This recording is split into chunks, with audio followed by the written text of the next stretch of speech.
책들의 부엌. 김지의 장편소설. 1. 할머니와 밤하늘. 중학생 때의 다희는 오디션을 보러 다니는 것이 주요한 주말 일과였다. 아니, 일과의 전부에 가까웠다. 가창력은 괜찮은 정도라는 평가를 들었지만 연예인을 할 만한 얼굴은 아니라는 수근거림이 뒤에서 그림자처럼 붙었다. 다인도 알고 있었다. 젖살이 통통하게 올라온 선크림만 바른 얼굴을 거울에 비추어 볼 때면 오디션장에서 봤던 화려한 외모의 아이들이 떠올랐다. 그들은 분명히 성형한 것도 아닌데 이목구비가 인형 같았다. 거리를 걸으면 남녀노소 불문하고 의식적이든 무의식적이든 빤히 바라보게 되는 외모의 아이들이었다. 다희는 오디션장에 가면 이미 데뷔한 연예인을 보는 것처럼 화려한 이목구비의 아이들을 정신없이 바라봤다. 연예인이 되는 영재교육을 하는 학교라도 있는 걸까 싶었다. 다인이 작은 음반 제작사를 통해 다이앤이라는 가수로 데뷔하게 되었을 때 아무도 다인을 주목하지 않았다. 한 해에만 수십 팀이 넘는 아이돌 그룹이 데뷔했다가 두세 팀만 살아남고 나머지는 조용히 사라지는 세계였다. 주목을 받지 못한 아이돌 그룹의 이름은 불과 몇 달 만에 오래된 묘지처럼 잊혔다. 심지어 다인의 음반을 제작한 회사는 신인 가수를 처음 키워보는 회사였다. 물론 업계에서 경력이 있는 사람을 직원으로 대여섯 명 뽑아 데리고 있기는 했지만 마케팅이나 의상 콘셉트 등이 대형 기획사처럼 착착 맞아떨어지게 진행될 리가 만무했다. 거의 대학교 동아리 분위기였다. 이런 건 어때? 저런 방식도 있대. 하는 식으로 회의라는 이름을 빙자한 수다가 몇 시간씩 이어졌고 결국 다희는 아이돌 콘셉트는 아니다 라고 만장일치를 보았다. 그거 하나만은 확실했다. 걸그룹 델리셔스가 대한민국 무대를 평정하던 시대였다. 아이돌하면 델리셔스였다. 그들은 하나같이 바비 인형 같은 몸매와 찡긋거리는 윙크, 애교, 그리고 세상에서 가장 행복해지는 요정 가루라도 뒤집어 쓴 것 같은 미소를 가졌다. 그래, 내가 아이돌이라고 할 수는 없지. 하고 다인도 그들을 보며 수긍했다. 하지만 세상이 자신을 아이돌이라는 카테고리에 집어넣지 않으면 자신을 뭐라고 정의해야 할지 난감했다. 어린 나이에 데뷔하는 것을 마케팅 메시지로 쓸까 했지만 다인보다 어린 나이의 아이들도 데뷔 준비 한창이던 시절이었다. 외모는 그럭저럭 귀여운 정도지만 가창력만은 머라이어 캐리 저리 가라 할 정도예요. 라는 정도로는 사람들에게 흥미를 불러일으킬 수 없었다. 그때는 작사와 작곡을 하지도 않았으니 싱어송라이터로 포장을 할 수도 없었다. 하지만 다희는 다이앤으로 데뷔한 지 3년 만에 국민 여동생 자리를 꿰찼다. 다인의 가장 큰 무기는 이야기를 듣고 말하는 재능이었다. 다인은 고정 게스트의 펑크로 우연히 대타로 나가게 된 밤 10시 라디오 프로그램에서 그 주 최고의 청취율을 달성했다. 라디오 PD는 다인을 해당 프로그램의 고정 게스트로 섭외했고 그 후 6개월 만에 다인은 라디오 프로그램 5개에 고정 출연을 하게 되었다. 다인의 따뜻한 말투는 게스트의 이야기가 맛있게 요리되도록 돕는 역할을 제대로 해냈다. 라디오를 통해 전해지는 약간은 허스키하지만 사랑스러운 말투는 친구에게 수다를 떨듯 제잘거리는 것처럼 들렸다. 진심을 다해 만들었지만 약간은 어설픈 초코 머핀처럼 다인은 귀엽고 사랑스럽게 반짝였다. 게스트의 마음을 깊숙한 곳까지 따스하게 다독여주는 다인의 말에 다들 위로를 받았다. 더불어 예상치 못한 노래 선물이 하이라이트였다. 폭발적인 가창력을 요구하는 머라이어 캐리 히어로를 완벽하게 소화하고 어쿠스틱 기타를 치면서 제이슨 무라지의 럭키를 달콤하게 부르는 다이앤의 영상은 유튜브에서 역주행하며 전설의 영상이라며 돌아다니기 시작했다. 차트 10위 안에 처음 들어간 노래는 봄날이었다. 편의점에서 아르바이트를 하는 한 소녀가 봄이 오면 모로코에 여행을 가고 싶다는 꿈을 꾸는 내용을 담은 어쿠스틱 재즈곡으로 다인의 독특한 음색과 딱 맞아떨어졌다. K-팝 특유의 비트와 멜로디에 벗어나 인디 음악 같으면서도 대중적 코드를 갖춘 곡으로 앨범 발매 당시에는 큰 호응이 없었다. 그런데 예능 프로그램에 출연한 한 남자 아이돌이 이 노래를 몇 소절 부른 뒤로 분위기가 반전되었다. 고등학생들이 수학여행을 가서 단체로 봄날에 춤을 추는 영상이 화제가 되었고 핸드폰 광고의 배경음악으로도 들어가면서 앨범 발매 3개월 만에 음원 차트에서 역주행을 하기 시작했다. 이후에는 거대한 파도를 탄 것 같았다.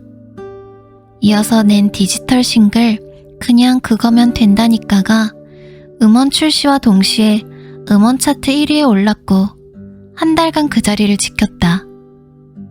뮤직비디오는 유튜브에서 기록적인 조회수를 찍었고 광고 모델로 러브콜이 쏟아졌다. 광고주들은 화려하지 않은 얼굴에 깨끗하고 티 없는 느낌의 목소리를 가진 다이앤이 라이징 스타라는 사실을 단번에 눈치챘다. 순식간에 구름 위까지 훌쩍 뛰어오르는 것 같은 기분이었다. 석 달 전까지만 해도 다이앤을 아는 사람이 거의 없었는데 이제는 주변에 많은 사람이 다이앤을 알아보기 시작했다. 각종 섭외 1순위에 올랐고 앨범 피처링 요청이 쇄도했다. 해외에서도 좋은 반응을 얻어 아이튠즈 아시아 차트에서 높은 순위에 올랐다. 갑자기 폭발하듯 늘어난 팬들은 다인을 전지전능한 신이라도 된 것처럼 대했다. 다인은 문득 두려워졌다. 자신은 석 달 전과 딱히 달라진 게 없는데 갑자기 온 세상이 자신을 대하는 방식이 너무 달라져서였다. 갑자기 사람들이 놀라운 실력이라며 자신에게 열광했다. 부글부글 끓어오르다가 펑 하고 터져버리는 거품 같은 인기가 아닐까 싶어 조심스러웠다. 시간은 비트가 빠른 댄스곡처럼 정신없이 흘렀다. 다인이 소위 톱스타라는 타이틀을 지켜온 지 8년째였다. 대중들이 생각하는 다인은 사랑스러운 소녀의 이미지였다. 대중들은 다인이 파스텔 색깔의 마카롱처럼 달콤한 소녀일 거라고 상상했다. 뮤직비디오 속에서 다이앤은 셔링이 잡힌 꽃무늬 원피스를 입고 춤을 추며 한껏 사랑스러운 미소를 지었다. 남자 팬들은 다이앤의 영상을 보며 외로운 발렌타인데이를 견뎌냈다. 10대 소녀들의 워너비 모델 1위 자리를 다이앤이 수년 동안 꿰찼다. 사실 다이는 꽃무늬 드레스보다는 무채색 후드티를 좋아했다. 녹음실에서도 자신만의 세계에 차분히 몰입하는 성격으로 비타민 광고 모델처럼 생기발랄한 일상을 보내지는 않았다. 10대일 때도 인형이나 크리스마스 케이크에 환호하는 성격은 아니었다. 오히려 삶과 죽음의 의미에 대해 고민하는 등 혼자서 깊이 생각에 파고드는 것을 좋아하는 성격이었다. 물론 부모님께는 사랑스러운 딸이지만 애교 많고 수다스럽지가 않았다. 속이 깊어서 겉으로 감정을 불쑥 드러내지는 않지만 하나하나 세심하고 배려하고 말없이 사람들을 챙겼다. 그래서인지 다희는 광고나 예능 프로그램 속 자신의 모습이 가짜로 만들어진 모습 같다고 종종 느꼈다. 그리고 대중의 관심과 사랑이 한순간에 비난과 손가락질로 바뀔 수 있다는 사실에도 겁이 났다. 오랜만에 일정이 없는 목요일이었다. 다혜는 늦잠을 자려고 작정했지만 그러지 못하고 지치고 피곤한 상태로 일어났다. 새벽 3시가 넘도록 뒤척이다가 간신히 잠이 들었는데 꿈을 연달아 꾸고 나니 쉰 것 같지가 않았다. 꿈속에서 다희는 라디오 생방송에 늦어서 좁고 긴 복도를 하이힐을 신은 채 뛰고 있었다. 그러다 이내 다인이 MC를 보는 토크쇼 스튜디오로 장소가 바뀌었다.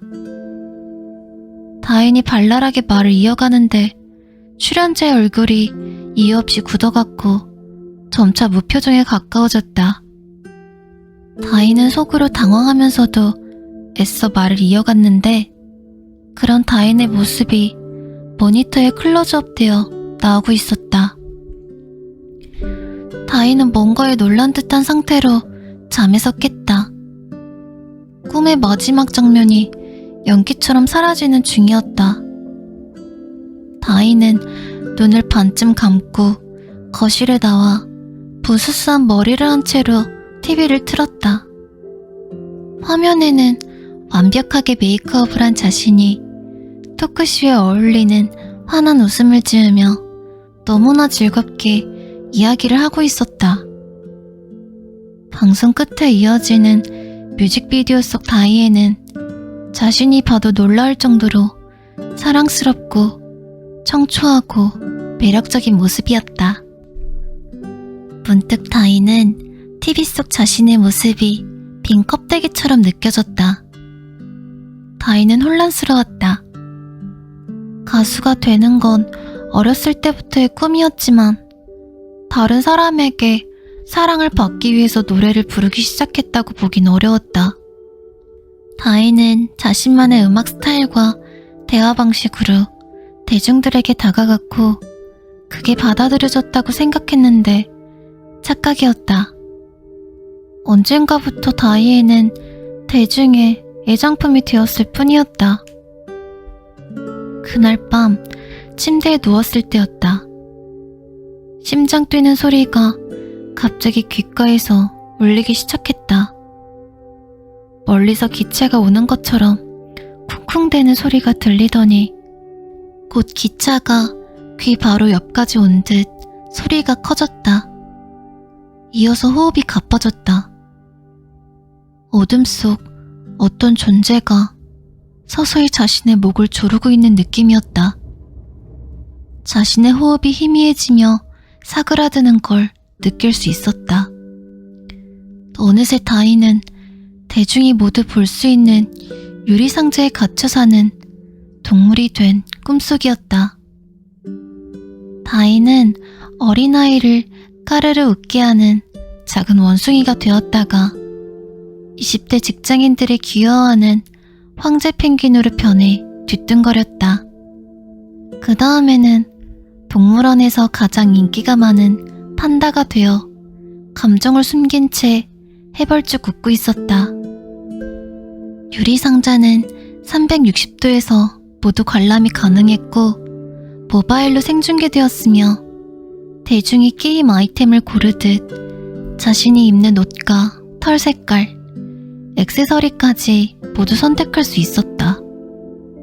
다인의 충격과 슬픔과 분노와 외로움을 표현할 수 있는 공간은 없었다.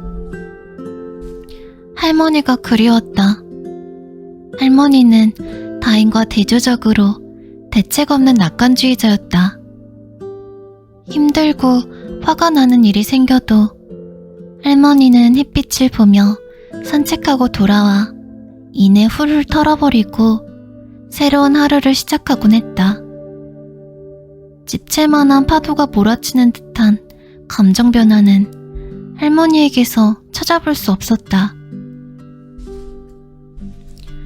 할머니는 언제나 잔잔한 호수에서 느긋하게 배를 타고 있는 사람 같을 뿐이었다. 다인에게 할머니 손은 곱고 따뜻한 난로였다. 일주일 넘게 잠을 제대로 자지 못한 채 할머니를 보러 가면 할머니는 고운 미소를 지어 보이고 다인의 배를 슬슬 쓰다듬어 주곤 했다. 뭘 묻는 일도 별로 없었다. 할머니는 사실 다인의 노래를 거의 듣지 못했다. 다인이 어느 정도 성공을 하기 전부터 할머니는 이명이 심해져서 라디오나 텔레비전을 거의 듣거나 보지 않았기 때문이다. 다인은 할머니가 자신의 노래를 들어보지 않아서 좋았다.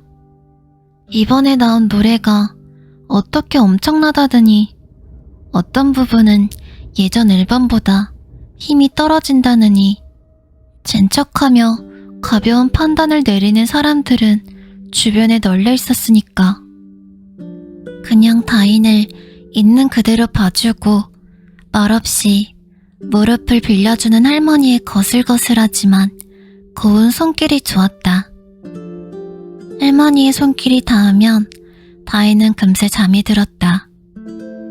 한옥 처마 끝에서 부는 바람도 고소하게 풍겨오는 찌개 냄새도 어딘가에서 강아지가 짖어대는 소리도 해가 지면서 주황빛으로 선명하게 물드는 빛깔도 다인이 잠들기를 소망하는 듯했다. 할머니의 밝고 긍정적인 에너지가 다인에게 전달되었다.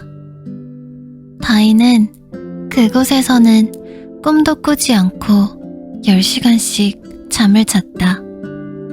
잠에서 깨면 할머니와 동네 산책을 나갔다. 시골 길가에서 상자째 파는 과일을 샀고 5일장이 서는 날에는 온배바지도 함께 골랐다. 시골 장터에서 국밥을 포장해왔고 할머니 집 앞마당 텃밭에서 자란 상추와 고추를 따고 장독대에서 고추장과 된장을 한 숟갈씩 퍼내 섞고 참기름과 깻가루를 넣어서 찍어 먹었다. 수양리에 온 건 충동적인 결정이었다. 이제 할머니가 수양리에 없다는 건 다인도 잘 알고 있었다. 할머니는 3년 전 요양원에 들어갔고 1년 전에 세상과 작별했다. 할머니가 살았던 150년이 넘은 한옥 네 채는 진작에 팔렸다. 병원비를 감당하기 위해서이기도 했고 한옥을 제대로 관리하려면 돈이 꽤 들기도 해서였다. 할머니의 한옥은 근처에 탁 트인 부지로 옮겨가 2년 전에 한옥 호텔이 되었다고 들었다. 어렸을 적 숨바꼭질할 때 숨기 딱 좋았던 곳간채 창고만이 철거되지 않고 남아있다라고 엄마가 전화로 이야기했었다. 곳간채 창고는 그야말로 혼돈의 결정체였다. 작은 목재 창문이 천장 바로 아래에 하나 있는 것을 빼면 창문은 없었다. 그래서 한낮에 햇살이 쨍쨍할 때도 창고는 어두운 편이었다. 다른 아이들과 숨바꼭질을 할 때 창고에서 낡은 옛날 책자와 쌀가마가 아무렇게나 쌓여있는 곳 뒤에 놓인 큼지막한 자개장롱 안에 숨으면 열의 아홉은 절대 찾아내지 못했다. 창고에 숨은 사람이 있나 술래가 찾으러 온 경우에도 경장용 삽과 예전에 소가 있을 때 썼던 콧뚜레와 맷돌과 이름 모를 종이 더미와 커다란 액자 틀과 먼지 쌓인 운동기구가 뒤섞인 그곳에서 행여나 거미나 벌레와 마주칠까봐 슬쩍 발을 들여놓았다가 사라지곤 했다. 소양리 북스키친 오픈 준비 중. 4월 1일부터 숙소 예약받습니다. 다인은 플랜카드를 물끄러미 바라보았다. 아래로는 위로와 격려의 문장을 담은 책들의 부엌, 글을 읽고 쓰고 나누는 북스테이, 북카페라는 설명이 적혀 있었다. 플랜카드가 바람에 펄럭였지만 다인은 생각에 빠져 바람을 느끼지 못했다. 다인은 작게 한숨을 내쉬었다. 자신이 조금만 빨리 알았더라면 할머니의 집토를 샀을 텐데, 별장으로 하든지 작업실로 쓰든지 했어도 되는데. 하지만 아빠는 다인이 할머니의 흔적이 연연하지 않기를 바랐다. 할머니가 쏟아준 사랑을 기억하되 감정에 허우적대는 건 원치 않았다. 작년 5월, 미국에 사는 첫째 큰아버지 식구와 스페인에서 민박집을 하는 셋째 큰아버지 식구가 한국에 왔다 갔다. 각자 살기에 바빴던 팔남매는 몇 달 전에 할머니 집터를 팔기로 마음을 모았고 토지 소유권을 깔끔하게 타인에게 넘긴 뒤 유산을 분배하고자 했던 것이다. 살아있는 사람은 또 앞으로 나아가야 하니까. 아빠도 다인의 불면증을 알고 있었다. 공황장애까지는 미처 눈치채지 못했지만 어쨌든 다인이 할머니와의 추억을 아름답게 고이 접어 마음 서랍 어딘가에 보관하길 바랐다. 다인도 아빠의 그런 마음을 이해했기에 여기 땅을 팔았다고 했을 때 화가 나지 않았다. 다만 할머니의 숨결이 느껴지는 듯한 이곳에 와보고 싶었을 뿐이다. 그늘진 산자락 아래에 황량한 겨울 속 어둠을 뚫고 매와 봉오리가 단단하게 움트고 있었다. 할 말이 있지만 입을 꾹 다문 사춘기 소녀처럼 아직 꽃 피우지 않은 봉오리들이 나뭇가지를 따라 방울방울 맺혀 있었다. 9살이 된 다인이 아이돌 가수가 되는 꿈을 꾸고 할머니에게 제잘되며 이야기를 늘어놓으면 할머니는 그냥 싱긋 웃으며 오후 간식으로 먹을 꽈배기를 사러 나가자고 한마디를 할 뿐이었다. 할머니도 다인에게 하고 싶은 이야기가 많았을까? 할머니 손을 잡고 장터로 내려가던 좁은 길은 그대로였고 치맛자락으로 품은 듯한 산등성이 자락도 변함없는데 건물만 낯설었다. 바람은 낯선 건물과 플랜카드를 경계하듯 낮고 차갑게 윙하는 소리를 냈다. 오래된 이야기를 담은 한옥은 이제 없었다. 눈앞에 보이는 건 4개의 동으로 이루어진 현대식 사각형 건물이었다. 지붕은 나무 소재를 사용해 감쌌고 널따란 테라스가 밖에서도 훤히 보였다. 우뚝 선 4개의 사각형 건물 옆에는 2평이 안 되는 크기의 카페 하나가 별채처럼 자그마하게 놓여 있었다. 지붕은 진한 밤색이고 카페 전체가 통유리라서 커피 기계와 원두, 에스프레소 잔과 트레이 등이 훤히 보였다. 테이크아웃만 가능한 작은 카페로 꾸민 것 같았다. 할머니의 텃밭이 있었던 앞마당은 정원으로 변했다. 아기자기한 꽃 화분이 줄지어 놓여있고 인디언 텐트가 잡지 촬영 소품처럼 정원에 자리하고 있었다. 분명히 세련되고 따스해 보이는 공간인데 다이는 왠지 가슴 한쪽이 먹먹했다. 그때 햇살을 담은 바람이 불어오면서 달콤한 향이 났다. 어디서 나는 향일까 해서 주변을 돌아보니 작은 카페 앞으로 가지를 뻗어내린 매화나무가 보였다. 할머니가 애지중지하던 모습 그대로였다. 바람결의 가지는 손을 흔드는 듯 살랑거리고 있었다. 다이는 자신도 모르게 매화나무 쪽으로 걸음을 옮겼다. 작은 카페는 매화나무와 비슷한 높이로 나란히 서 있었다. 그런데 작은 카페의 주춧돌이 왠지 낯익었다. 자세히 보니 바닥에 있는 건물의 턱만 반들반들하게 달아있었다. 원래 곳간채 창고에 있었던 돌을 그대로 쓴 것 같았다.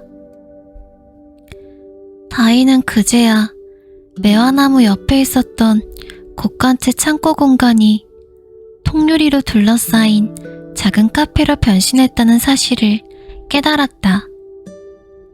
건물 구조는 그대로 살리고 전체적으로 통유리로 구성한 방식으로 예전 모습을 새롭게 변형해서 현대적 스타일의 카페로 재탄생시킨 것이다.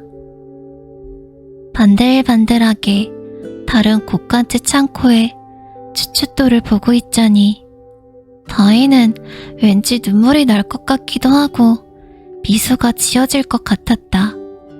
다이는 봄을 그다지 좋아하지 않았다. 온 세상에 환하게 만개한 꽃들이 어둡고 춥고 황량했던 죽음과 같았던 겨울을 잊어야 할 때라는 듯 눈부시게 빛났다. 봄에는 다들 새로운 희망과 도전, 그리고 시작을 이야기했다. 하지만 어쩌면 봄은 마지못해 꽃을 피우는 것인지도 과거의 깊은 어둠을 여전히 기억하고 있을지도 모른다. 다시금 볼품없어지는 한이 있더라도 자신의 방식으로 역할을 다하기 위해 낑낑대면서 봄이라는 본분을 충실히 수행하고 있을 뿐일지도 모른다. 대부분의 사람들은 봄이 희망의 메시지를 가지고 왔다고 감격하곤 했다. 봄이 되면 우울함과 실패, 좌절과 낙담을 딛고 일어설 시간이라고 했다. 과거의 시간은 깨끗하게 정리하고 털어버리라며 새로운 희망과 목표를 손에 쥐어주려고 했다. 세상은 다인이 봄을 맞은 새 건물처럼 반짝반짝하고 세련된 미소를 지어주길 기대했다. 버려진 곳간채 창고 같은 건 그만 잊어버리라고. 그래서 당연히 곳간채 창고도 사라졌을 거라고 생각했는데, 그런데 아직 있었다. 모습만 약간 바뀐 채로 매화나무와 다정하게 서 있었다. 반들반들한 주춧돌이 과거의 시간을 기억하고 있는 듯 잠자코 있었다. 다이는 눈물을 꾹 참았다. 예전에도 그랬듯 할머니가 이제 왔냐며 도닥여주는 것만 같았다. 할머니가 했던 말이 문득 떠올랐다. 매화는 말이야, 봄이 오기를 제일 기다리는 아이야. 목을 빼고 기다리다가 언덕 너머로 봄이 올 기미가 보이면 얼씨구나 하고 꽃을 피워내지. 그러다 꽃샘 주위에 눈이 펑펑 내리기라도 하면 꽃잎이 젖어서 가련해 보이기도 하고. 그런데 할미는 그래서 매화가 좋더라. 곁에 두면 봄을 덩달아 기대하게 되거든. 봄이 오는 기척을 누구보다 먼저 눈치채는 꽃이기도 하고, 꽃샘 추위 따위는 두렵지 않다는 듯 온 힘을 다해서 꽃을 피워내는 기계가 근사한 아이지.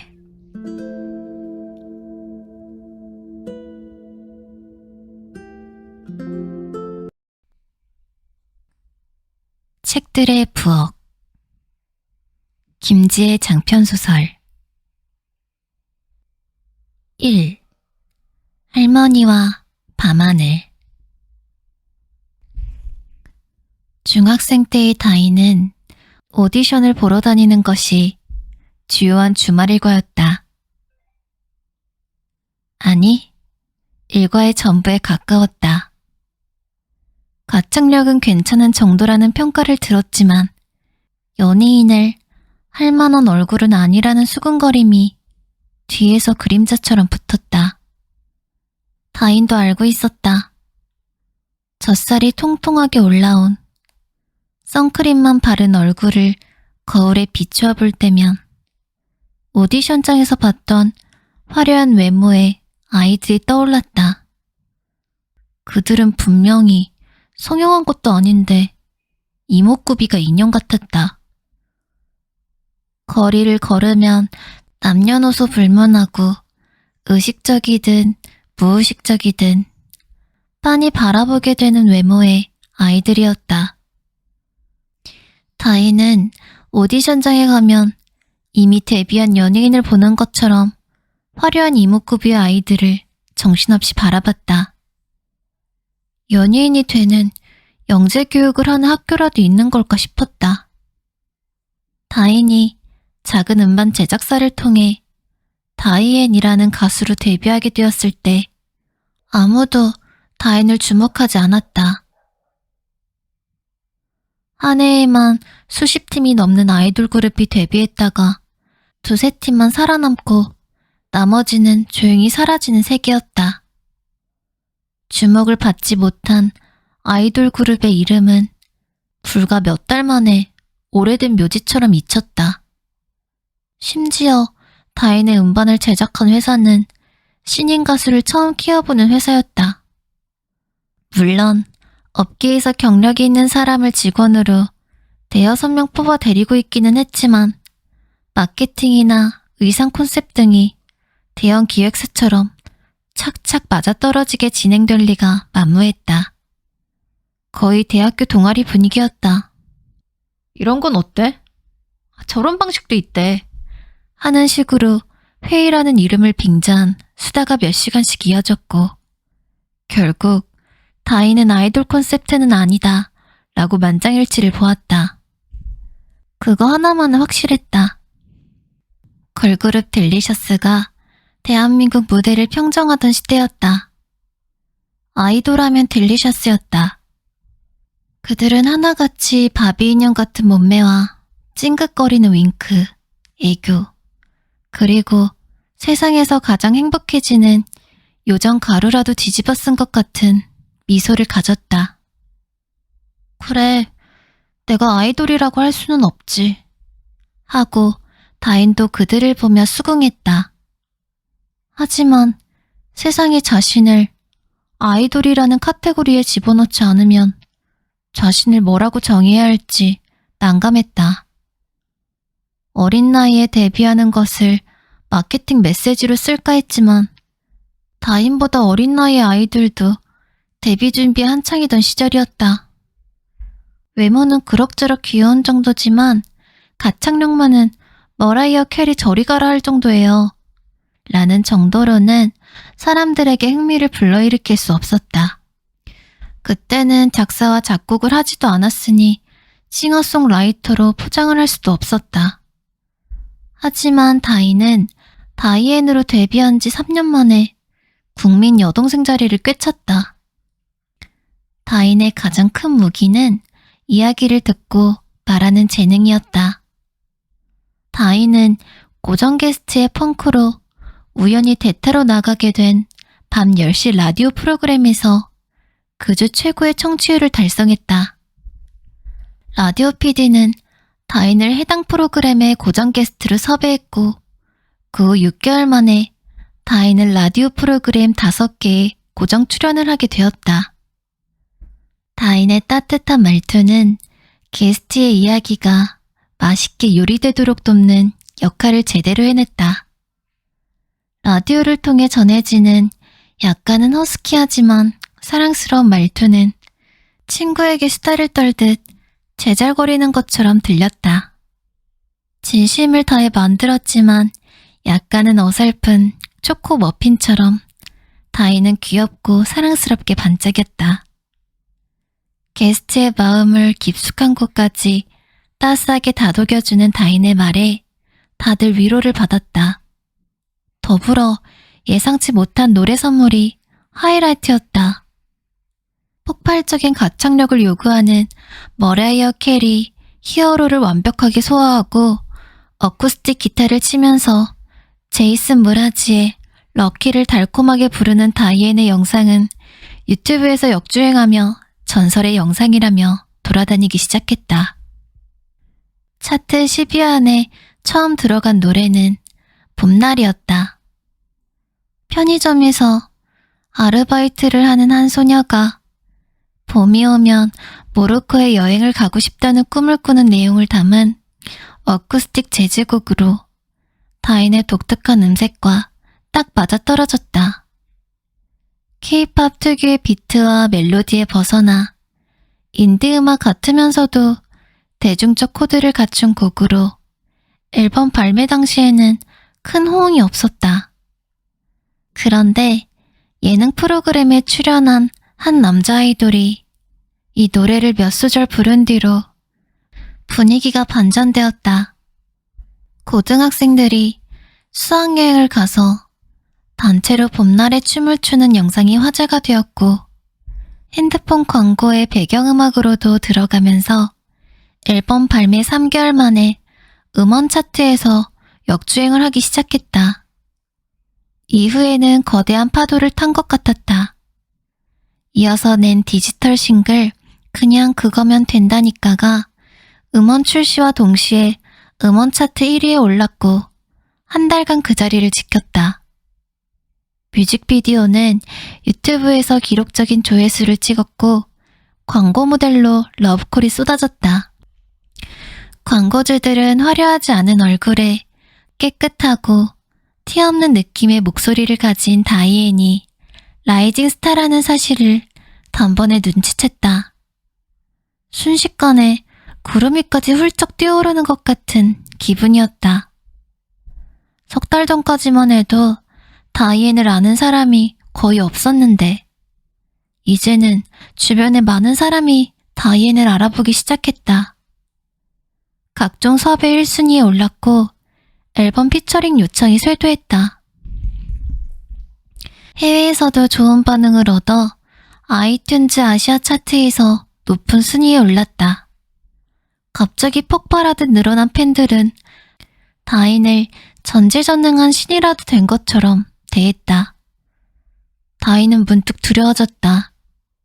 자신은 석 달 전과 딱히 달라진 게 없는데 갑자기 온 세상이 자신을 대하는 방식이 너무 달라져서였다. 갑자기 사람들이 놀라운 실력이라며 자신에게 열광했다. 부글부글 끓어오르다가 펑 하고 터져버리는 거품 같은 인기가 아닐까 싶어 조심스러웠다. 시간은 비트가 빠른 댄스곡처럼 정신없이 흘렀다. 다인이 소위 톱스타라는 타이틀을 지켜온 지 8년째였다. 대중들이 생각하는 다인은 사랑스러운 소녀의 이미지였다. 대중들은 다인이 파스텔 색깔의 마카롱처럼 달콤한 소녀일 거라고 상상했다.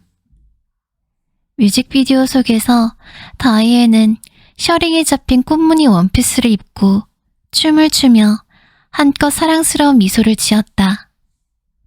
남자 팬들은 다이앤의 영상을 보며 외로운 발렌타인데이를 견뎌냈다. 10대 소녀들의 워너비 모델 1위 자리를 다이앤이 수년 동안 꿰찼다. 사실 다이는 꽃무늬 드레스보다는 무채색 후드티를 좋아했다. 녹음실에서도 자신만의 세계에 차분히 몰입하는 성격으로 비타민 광고 모델처럼 생기발랄한 일상을 보내지는 않았다. 10대일 때도 인형이나 크리스마스 케이크에 환호하는 성격은 아니었다. 오히려 삶과 죽음의 의미에 대해 고민하는 등 혼자서 깊이 생각에 파고드는 것을 좋아하는 성격이었다.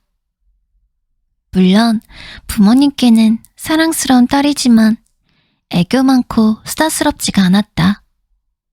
속이 깊어서 겉으로 감정을 불쑥 드러내지는 않지만 하나하나 세심하고 배려하고 말없이 사람들을 챙겼다.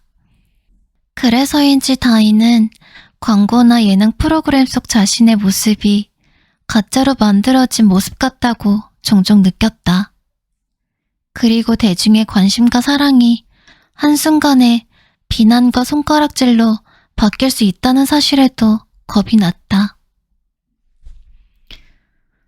오랜만에 일정이 없는 목요일이었다. 다이는 늦잠을 자려고 작정했지만 그러지 못하고 지치고 피곤한 상태로 일어났다. 새벽 3시가 넘도록 뒤척이다가 간신히 잠이 들었는데 꿈을 연달아 꾸고 나니 쉰 것 같지가 않았다. 꿈속에서 다이는 라디오 생방송에 늦어서 좁고 긴 복도를 하이힐을 신은 채 뛰고 있었다. 그러다 이내 다인이 MC를 보는 토크쇼 스튜디오로 장소가 바뀌었다. 다인이 발랄하게 말을 이어가는데 출연자의 얼굴이 이유 없이 굳어갔고 점차 무표정에 가까워졌다. 다인은 속으로 당황하면서도 애써 말을 이어갔는데 그런 다인의 모습이 모니터에 클로즈업되어 나오고 있었다. 다인은 뭔가에 놀란 듯한 상태로 잠에서 깼다. 꿈의 마지막 장면이 연기처럼 사라지는 중이었다. 다인은 눈을 반쯤 감고 거실에 나와 부스스한 머리를 한 채로 TV를 틀었다. 화면에는 완벽하게 메이크업을 한 자신이 토크쇼에 어울리는 환한 웃음을 지으며 너무나 즐겁게 이야기를 하고 있었다. 방송 끝에 이어지는 뮤직비디오 속 다이앤은 자신이 봐도 놀라울 정도로 사랑스럽고 청초하고 매력적인 모습이었다. 문득 다이는 TV 속 자신의 모습이 빈 껍데기처럼 느껴졌다. 다이는 혼란스러웠다. 가수가 되는 건 어렸을 때부터의 꿈이었지만 다른 사람에게 사랑을 받기 위해서 노래를 부르기 시작했다고 보긴 어려웠다. 다이는 자신만의 음악 스타일과 대화 방식으로 대중들에게 다가갔고 그게 받아들여졌다고 생각했는데 착각이었다. 언젠가부터 다이앤은 대중의 애장품이 되었을 뿐이었다. 그날 밤 침대에 누웠을 때였다. 심장 뛰는 소리가 갑자기 귓가에서 울리기 시작했다. 멀리서 기차가 오는 것처럼 쿵쿵대는 소리가 들리더니 곧 기차가 귀 바로 옆까지 온 듯 소리가 커졌다. 이어서 호흡이 가빠졌다. 어둠 속 어떤 존재가 서서히 자신의 목을 조르고 있는 느낌이었다. 자신의 호흡이 희미해지며 사그라드는 걸 느낄 수 있었다. 어느새 다이는 대중이 모두 볼 수 있는 유리상자에 갇혀 사는 동물이 된 꿈속이었다. 다이는 어린아이를 까르르 웃게 하는 작은 원숭이가 되었다가 20대 직장인들이 귀여워하는 황제 펭귄으로 변해 뒤뚱거렸다. 그 다음에는 동물원에서 가장 인기가 많은 판다가 되어 감정을 숨긴 채 해벌쭉 웃고 있었다. 유리상자는 360도에서 모두 관람이 가능했고 모바일로 생중계되었으며 대중이 게임 아이템을 고르듯 자신이 입는 옷과 털 색깔, 액세서리까지 모두 선택할 수 있었다. 다인의 충격과 슬픔과 분노와 외로움을 표현할 수 있는 공간은 없었다. 할머니가 그리웠다. 할머니는 다인과 대조적으로 대책 없는 낙관주의자였다. 힘들고 화가 나는 일이 생겨도 할머니는 햇빛을 보며 산책하고 돌아와 이내 훌훌 털어버리고 새로운 하루를 시작하곤 했다. 집채만한 파도가 몰아치는 듯한 감정 변화는 할머니에게서 찾아볼 수 없었다. 할머니는 언제나 잔잔한 호수에서 느긋하게 배를 타고 있는 사람 같을 뿐이었다. 다인에게 할머니 손은 곱고 따뜻한 난로였다. 일주일 넘게 잠을 제대로 자지 못한 채 할머니를 보러 가면 할머니는 고운 미소를 지어 보이고 다인의 배를 슬슬 쓰다듬어 주곤 했다. 뭘 묻는 일도 별로 없었다. 할머니는 사실 다인의 노래를 거의 듣지 못했다. 다인이 어느 정도 성공을 하기 전부터 할머니는 이명이 심해져서 라디오나 텔레비전을 거의 듣거나 보지 않았기 때문이다. 다인은 할머니가 자신의 노래를 들어보지 않아서 좋았다. 이번에 나온 노래가 어떻게 엄청나다더니 어떤 부분은 예전 앨범보다 힘이 떨어진다느니 젠 척하며 가벼운 판단을 내리는 사람들은 주변에 널려 있었으니까. 그냥 다인을 있는 그대로 봐주고 말없이 무릎을 빌려주는 할머니의 거슬거슬하지만 고운 손길이 좋았다. 할머니의 손길이 닿으면 다인은 금세 잠이 들었다. 한옥 처마 끝에서 부는 바람도 고소하게 풍겨오는 찌개 냄새도 어딘가에서 강아지가 짖어대는 소리도 해가 지면서 주황빛으로 선명하게 물드는 빛깔도 다인이 잠들기를 소망하는 듯했다. 할머니의 밝고 긍정적인 에너지가 다인에게 전달되었다. 다인은 그곳에서는 꿈도 꾸지 않고 10시간씩 잠을 잤다. 잠에서 깨면 할머니와 동네 산책을 나갔다. 시골 길가에서 상자째 파는 과일을 샀고 5일장이 서는 날에는 몸빼바지도 함께 골랐다. 시골 장터에서 국밥을 포장해왔고 할머니 집 앞마당 텃밭에서 자란 상추와 고추를 따고 장독대에서 고추장과 된장을 한 숟갈씩 퍼내 섞고 참기름과 깻가루를 넣어서 찍어 먹었다. 수양리에 온 건 충동적인 결정이었다. 이제 할머니가 수양리에 없다는 건 다인도 잘 알고 있었다. 할머니는 3년 전 요양원에 들어갔고 1년 전에 세상과 작별했다. 할머니가 살았던 150년이 넘은 한옥 네 채는 진작에 팔렸다. 병원비를 감당하기 위해서이기도 했고 한옥을 제대로 관리하려면 돈이 꽤 들기도 해서였다. 할머니의 한옥은 근처에 탁 트인 부지로 옮겨가 2년 전에 한옥 호텔이 되었다고 들었다. 어렸을 적 숨바꼭질할 때 숨기 딱 좋았던 곳간채 창고만이 철거되지 않고 남아있다라고 엄마가 전화로 이야기했었다. 고칸트 창고는 그야말로 혼돈의 결정체였다. 작은 목재 창문이 천장 바로 아래에 하나 있는 것을 빼면 창문은 없었다. 그래서 한낮에 햇살이 쨍쨍할 때도 창고는 어두운 편이었다. 다른 아이들과 숨바꼭질을 할 때 창고에서 낡은 옛날 책자와 쌀가마가 아무렇게나 쌓여있는 곳 뒤에 놓인 큼지막한 자개장롱 안에 숨으면 열의 아홉은 절대 찾아내지 못했다.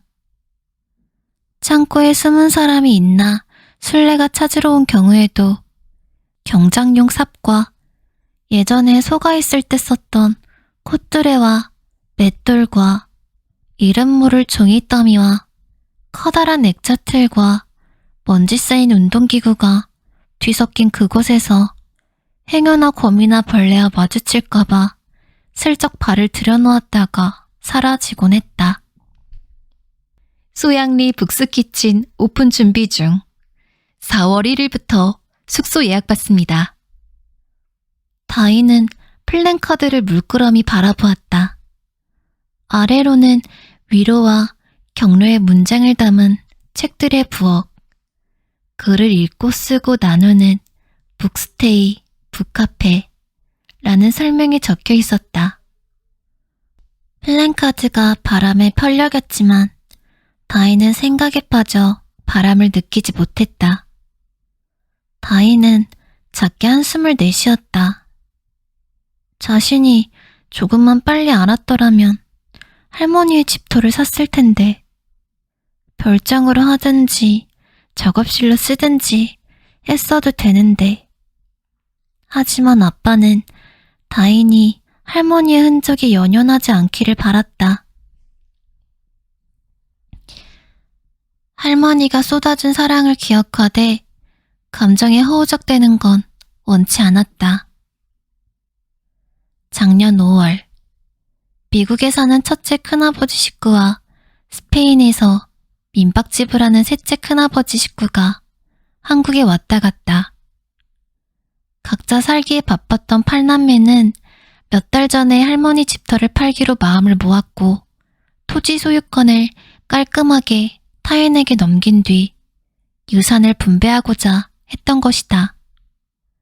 살아있는 사람은 또 앞으로 나아가야 하니까. 아빠도 다인의 불면증을 알고 있었다. 공황장애까지는 미처 눈치채지 못했지만 어쨌든 다인이 할머니와의 추억을 아름답게 고이 접어 마음 서랍 어딘가에 보관하길 바랐다. 다인도 아빠의 그런 마음을 이해했기에 여기 땅을 팔았다고 했을 때 화가 나지 않았다. 다만 할머니의 숨결이 느껴지는 듯한 이곳에 와보고 싶었을 뿐이다. 그늘진 산자락 아래에 황량한 겨울 속 어둠을 뚫고 매와 봉오리가 단단하게 움트고 있었다.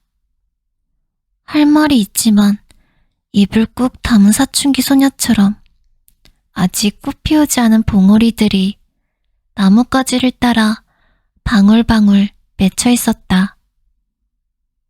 9살이 된 다인이 아이돌 가수가 되는 꿈을 꾸고 할머니에게 제잘되며 이야기를 늘어놓으면 할머니는 그냥 싱긋 웃으며 오후 간식으로 먹을 꽈배기를 사러 나가자고 한마디를 할 뿐이었다. 할머니도 다인에게 하고 싶은 이야기가 많았을까? 할머니 손을 잡고 장터로 내려가던 좁은 길은 그대로였고 치맛자락으로 품은 듯한 산등성이 자락도 변함없는데 건물만 낯설었다. 바람은 낯선 건물과 플랜카드를 경계하듯 낮고 차갑게 윙하는 소리를 냈다. 오래된 이야기를 담은 한옥은 이제 없었다. 눈앞에 보이는 건 4개의 동으로 이루어진 현대식 사각형 건물이었다.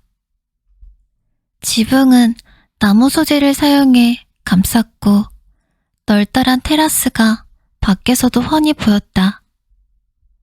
우뚝 선 4개의 사각형 건물 옆에는 2평이 안 되는 크기의 카페 하나가 별채처럼 자그마하게 놓여 있었다.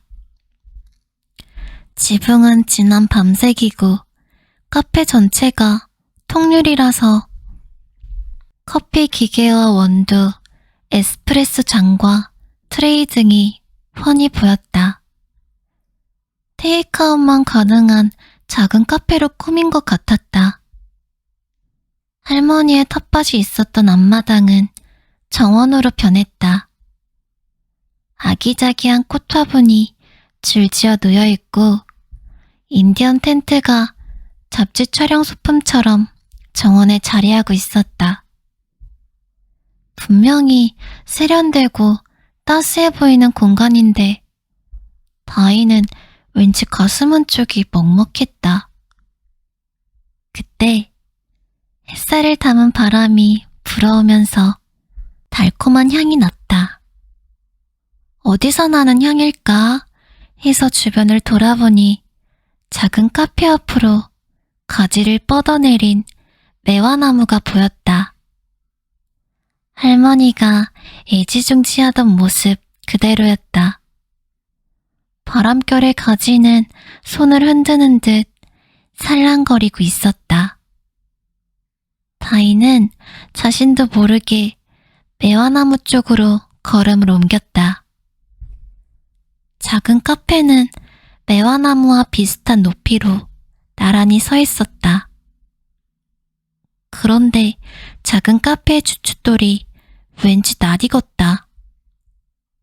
자세히 보니 바닥에 있는 건물의 턱만 반들반들하게 달아 있었다. 원래 곳간채 창고에 있었던 돌을 그대로 쓴 것 같았다.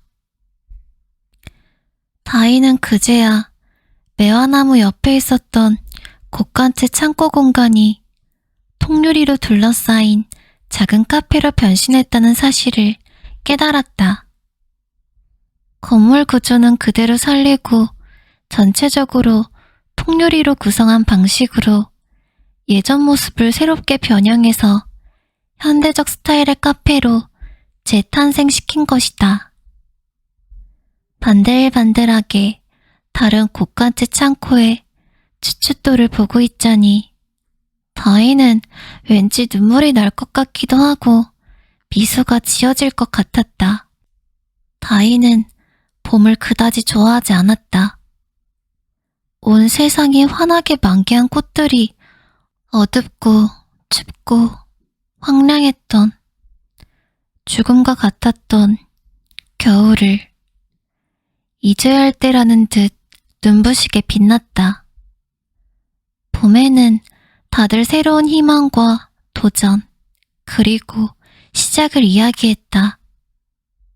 하지만 어쩌면 봄은 마지못해 꽃을 피우는 것인지도, 과거의 깊은 어둠을 여전히 기억하고 있을지도 모른다. 다시금 볼품없어지는 한이 있더라도 자신의 방식으로 역할을 다하기 위해 낑낑대면서 봄이라는 본분을 충실히 수행하고 있을 뿐일지도 모른다. 대부분의 사람들은 봄이 희망의 메시지를 가지고 왔다고 감격하곤 했다. 봄이 되면 우울함과 실패, 좌절과 낙담을 딛고 일어설 시간이라고 했다. 과거의 시간은 깨끗하게 정리하고 털어버리라며 새로운 희망과 목표를 손에 쥐어주려고 했다. 세상은 다인이 봄을 맞은 새 건물처럼 반짝반짝하고 세련된 미소를 지어주길 기대했다. 버려진 곳간채 창고 같은 건 그만 잊어버리라고. 그래서 당연히 곡간제 창고도 사라졌을 거라고 생각했는데. 그런데 아직 있었다. 모습만 약간 바뀐 채로 매화나무와 다정하게 서 있었다. 반들반들한 주춧돌이 과거의 시간을 기억하고 있는 듯 잠자코 있었다. 다이는 눈물을 꾹 참았다. 예전에도 그랬듯 할머니가 이제 왔냐며 도닥여주는 것만 같았다.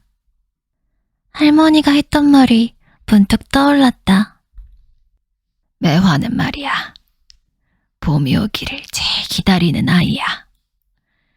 목을 빼고 기다리다가 언덕 너머로 봄이 올 기미가 보이면 얼씨구나 하고 꽃을 피워내지. 그러다 꽃샘 주위에 눈이 펑펑 내리기라도 하면 꽃잎이 젖어서 가련해 보이기도 하고. 그런데 할미는 그래서 매화가 좋더라. 곁에 두면 봄을 덩달아 기대하게 되거든. 봄이 오는 기척을 누구보다 먼저 눈치채는 꽃이기도 하고, 꽃샘 추위 따위는 두렵지 않다는 듯 온 힘을 다해서